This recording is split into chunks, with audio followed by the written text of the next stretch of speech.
tous et bienvenue sur le live matinal, donc Laurent Serre Technique de Vente, le live. Alors, c'est le premier live de l'année. L'année a commencé un petit peu sur les chapeaux de roue et du coup, c'est le premier live que je fais cette année. Je suis absolument ravi de vous retrouver ce matin. Et du coup, pour ce premier live, j'ai fait quelque chose de très simple, très basique, mais en même temps qui a vraiment du sens, je pense. Vous me le direz un petit peu dans les commentaires. C'est les conseils pour bien démarrer l'année. Parce que c'est vrai qu'une bonne année, on fait généralement une bonne coupure, c'est les fêtes de famille, c'est quand même du repos, de la prise de recul, de la prise de hauteur. Et c'est quand même super agréable de pouvoir prendre un petit peu ce temps à Noël. Et du coup, alors j'étais juste en train de vérifier que j'étais bien en live et je suis bien en live, tout fonctionne, c'est parfait. Alors, du coup, au niveau de ces 5 conseils, j'ai essayé de prendre des conseils qui vraiment vont pouvoir changer la donne sur cette année, vont pouvoir avoir un effet de fond. Alors, il n'y a rien d'extraordinaire, mais vous allez voir que si vous appliquez chacun des conseils ou vous prenez l'un ou l'autre individuellement, il va réellement améliorer votre vie et surtout votre quotidien. Parce que la vie, c'est tous les instants qu'on prend les uns derrière les autres. Alors, le premier conseil, je vous ai fait des petites vignettes et tout. Voilà, magnifique. La vignette, elle est là. Le premier conseil, c'est avoir des objectifs qui sont clairs, qui sont formalisés. Alors, qui sont smart, bien entendu, spécifiques, vraiment ciblés sur quelque chose, mesurable. Ben oui, un objectif qui n'est pas mesurable, on peut en faire ce qu'on veut. On se dit, ah, on y a été ou pas, suivant le moral, en fait, pas suivant la réalisation, mais en suivant le moral. Ambitieux, parce que ça sert à quoi d'avoir des objectifs s'ils sont pas un petit peu ambitieux? Réalistes, ben oui, c'est bien quand même qu'ils soient ambitieux, mais qu'ils soient réalistes, réalisables et temporels. Alors là, en plus, pour la temporalité, on a de la chance, on est en début d'année. Donc, c'est vraiment les objectifs de l'année qu'on a tout intérêt à se fixer si ce n'est déjà fait là. Je vous ai marqué sur la vignette des différents types d'objectifs. Il y a les objectifs de performance pure. Ça va être votre CA, votre marge, votre résultat. Ça, c'est vraiment très, très ciblé sur le bilan ou en tout cas sur le résultat pur de vos actions. Et il y a aussi les objectifs d'activité, d'action. Donc, combien de clients vous voulez rencontrer, combien de nouveaux clients vous voulez avoir au téléphone, combien de rendez-vous vous voulez faire, combien vous voulez de propals que vos équipes envoient. Tout ça, c'est l'activité. Et c'est super important. Il n'y a pas de résultat sans activité. C'est tellement basique. Les objectifs de qualité aussi. C'est la satisfaction de vos clients, la satisfaction de vos collaborateurs. Et à quel point est-ce que vous suivez les critères qualité de production, de suivi client dans votre entreprise? Ça, c'est important d'avoir des objectifs là-dessus. C'est quand même ce qui fait le sens et la finalité et le résultat de notre business. Vous avez les objectifs de projet aussi. Est-ce que vous lancez un nouveau produit, peut-être racheter une entreprise, peut-être monter votre propre entreprise? Donc les objectifs de projet, c'est très important aussi. Et je me rends compte que j'ai pas, oh là là, alors j'ai pas marqué l'objectif. Ah, j'ai vu un petit pouce bleu.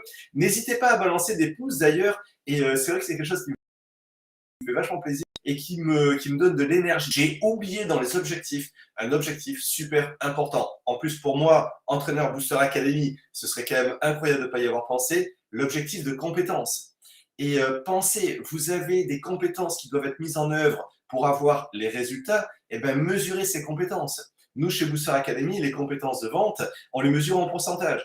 On sait si un commercial, il est à 30, à 60, à 90% de ses compétences vente. Donc, pensez à mettre des objectifs sur les compétences. Ensuite, ce que je vous donne comme conseil aussi pour la suite, c'est d'avoir une organisation fluide.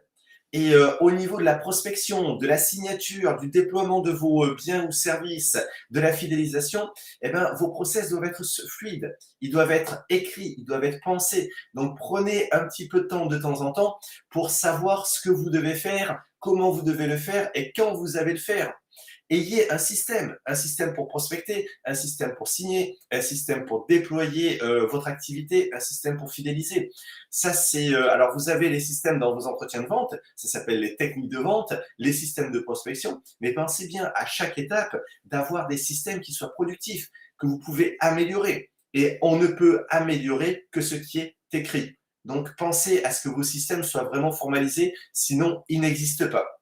Et moi, j'ai un temps mensuel pour l'organisation. Donc, mon temps mensuel pour l'organisation, c'est le premier lundi du mois. D'abord, on fait la conférence des franchisés Booster Academy de 9h jusqu'à peu près 10h30, 11h. Et ensuite, toute la fin de matinée, jusqu'à midi et demi, eh ben, je regarde dans mon système ce qui a bien fonctionné, ce qui fonctionne plus ou qui, des fois, n'a jamais fonctionné, et je vois comment l'améliorer. Ça, c'est vraiment un temps super important. Alors, troisième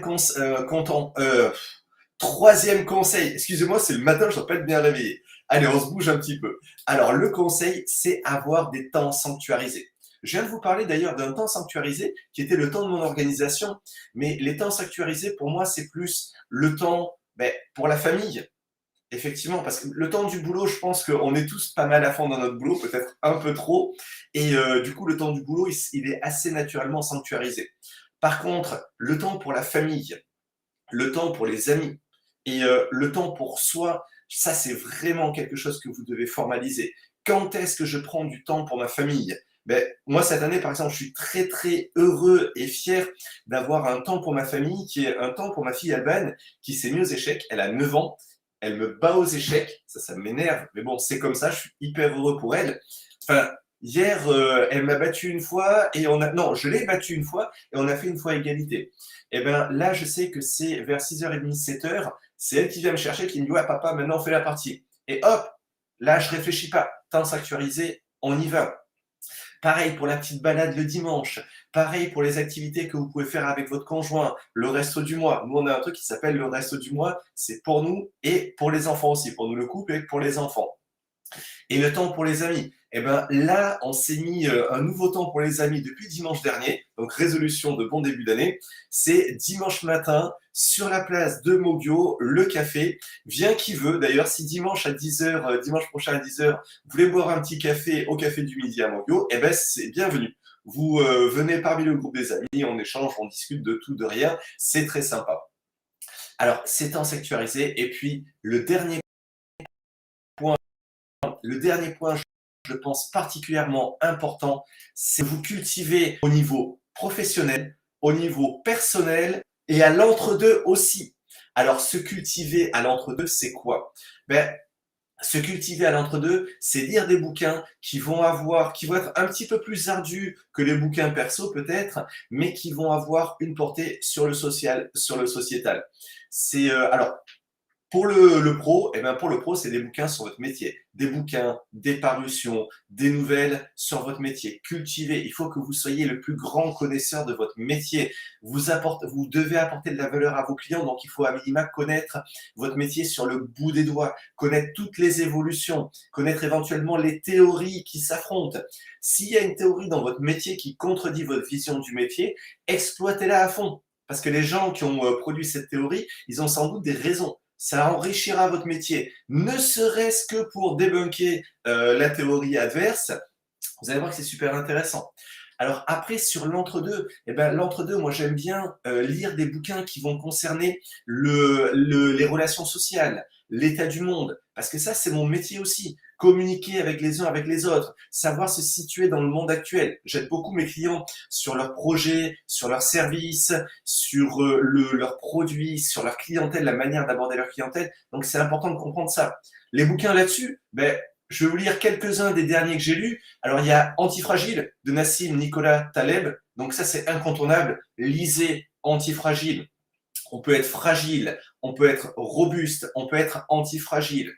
Fragile, quand on a des chocs, quand on a de la volatilité, dit Taleb, ça casse. Un verre, c'est fragile. On le bouscule, il casse. Robuste, ça veut dire que quand il y a des chocs, quand il y a de la volatilité, on résiste.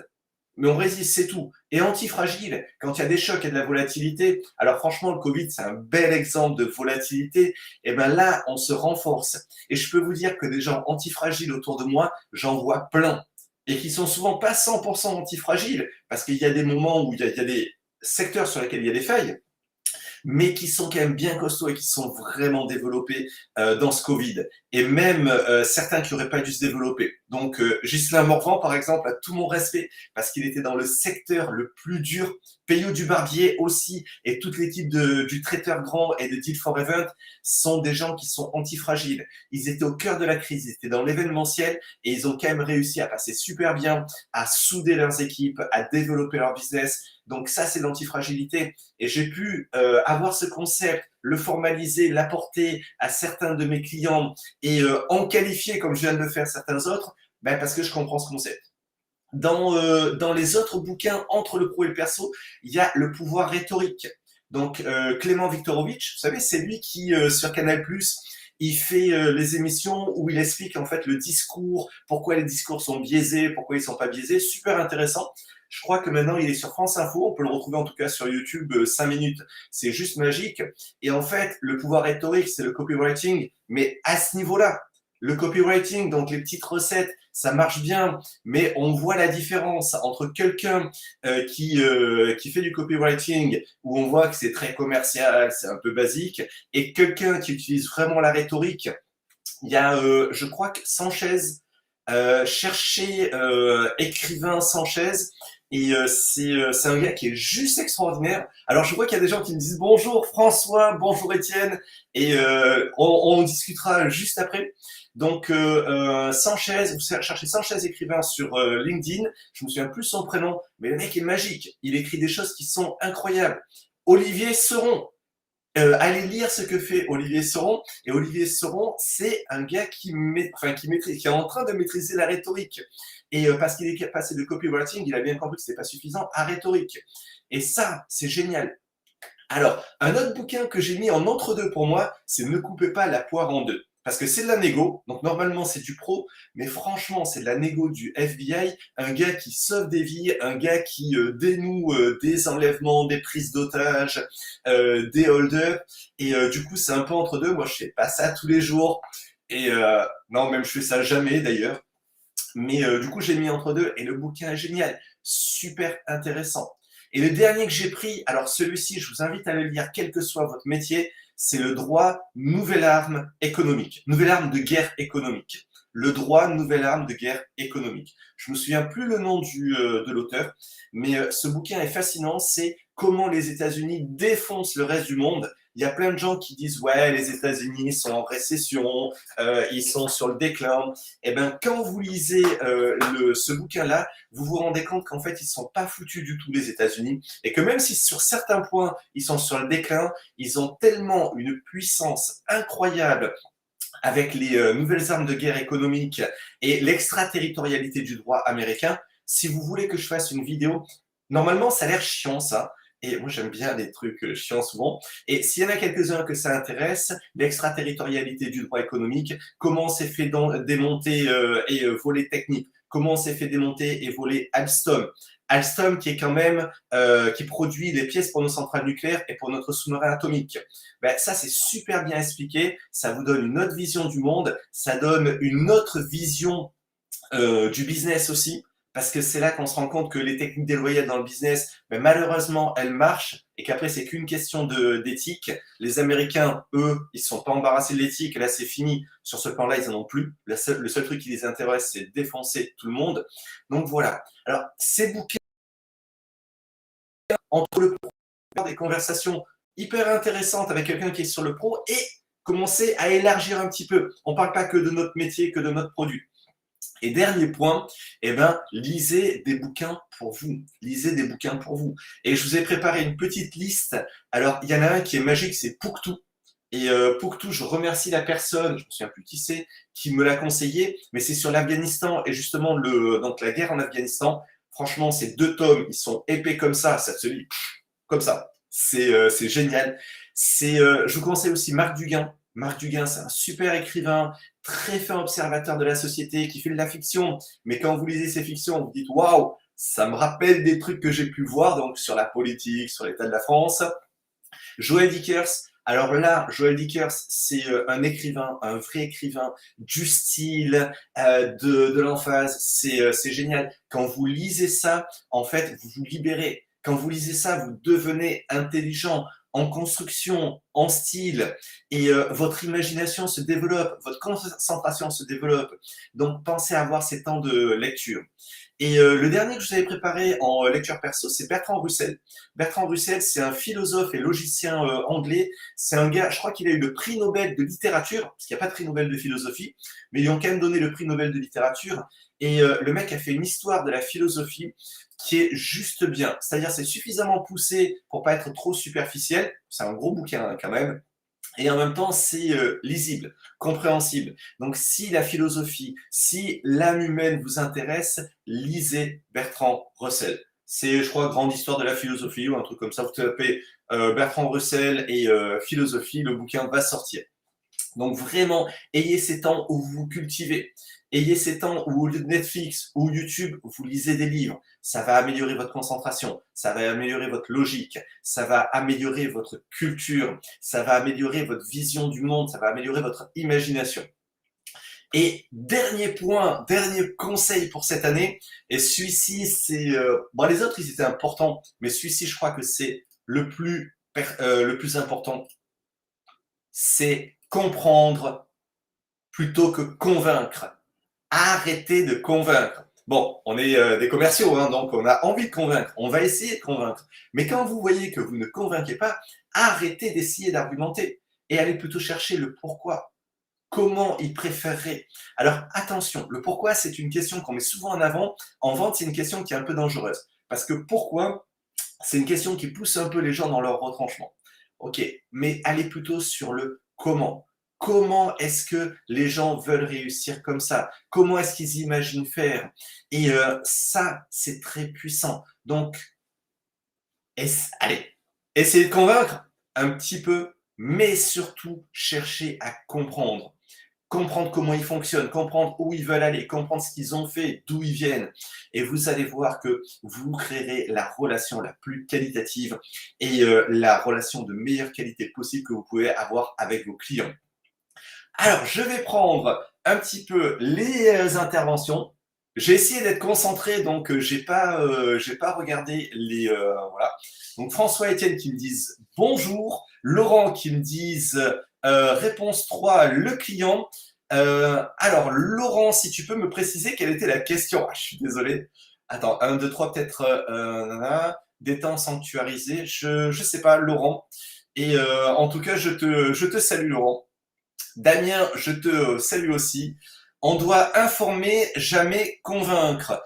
Ah ben Robert, je suis pas super d'accord parce que pour moi, je dois toujours convaincre, mais pour moi, convaincre, c'est pas en argumentant, c'est vraiment en comprenant l'interlocuteur et en lui faisant reconstruire aussi son raisonnement avec ma focale et que j'arrive à convaincre et à persuader d'ailleurs. Informer en répondant à leurs besoins. Alors, Robert, moi je pense que tu te situes peut-être un petit peu bas dans l'échelle de la vente. C'est-à-dire que informer, ok, c'est bon, c'est un prestataire. Le prestataire, on lui dit, vous pouvez faire quoi pour moi? Et il vous informe. Le prestataire, vous lui dites, écoute, je veux faire ça, ça, ça, ça, ça. Tu vas le faire comment? Et il vous informe. Le partenaire, c'est celui qui dit, attends, tu veux faire ça? Ok. Pourquoi tu veux le faire? Comment tu veux le faire? Qu'est-ce que tu veux avoir vraiment comme résultat? Ce résultat, tu veux l'avoir, mais il va servir quoi derrière? Ah ouais, quelque chose de plus grand, de plus global. Mais moi, ce que je te propose, c'est travailler à ce plus grand, plus global. Et pour moi, Robert, c'est convaincre, persuader, c'est ça. Et on ne doit jamais convaincre, c'est con, parce que convaincre, c'est le premier pas vers la signature et vers un nouveau business. Si tu convaincs pas, je sais pas ce que tu fais. Et Robert, j'aimerais bien que tu montes avec moi sur scène. Tu sais quoi, je vais essayer. Alors attention, et là, t'es pas obligé, personne n'est obligé, bien entendu, mais voilà, j'ai un lien. Et si Robert ou si un autre, il veut venir dire bonjour, ouais, de toute façon, là, vu le temps que je suis resté, il n'y a plus personne qui regarde. Alors, allez-y. On se prend un petit café, on discute. Attends, est-ce qu'il n'y a plus personne qui regarde? Eh ben si, quand même, il y a du monde. Alors, on arrive à la fin de ce live. S'il y en a qui ont envie de monter sur scène, vous cliquez sur le lien et je vous accueille. Et s'il y en a qui ont des questions, vous les mettez dans les commentaires. Il y a une dizaine de secondes de décalage, c'est-à-dire que quand je parle, c'est diffusé 10 secondes après sur LinkedIn, donc je vais attendre un petit peu, voir s'il y a des questions ou des remarques. Et n'hésitez pas à mettre des petits pouces si ça vous a plu. Et ça, c'est important pour moi, c'est important aussi pour la chaîne, pour être mis en avant sur YouTube et sur LinkedIn. Écoutez, j'ai l'impression qu'il n'y a pas plus que ça. Et ça fait quand même 20 minutes que je tchatche. Oh, désolé, j'espère que c'était pas trop pénible. Et du coup, ben, je vous salue. Je vous souhaite une excellente journée, pleine de bonne énergie, pleine de compréhension, pleine de conviction. Et n'oubliez pas d'aller acheter des bouquins, n'oubliez pas de vous pencher sur votre organisation, n'oubliez pas de prendre vos proches dans les bras s'ils sont pas qu'à contact et à leur dire que vous les aimez. Et je vous dis à demain. Salut!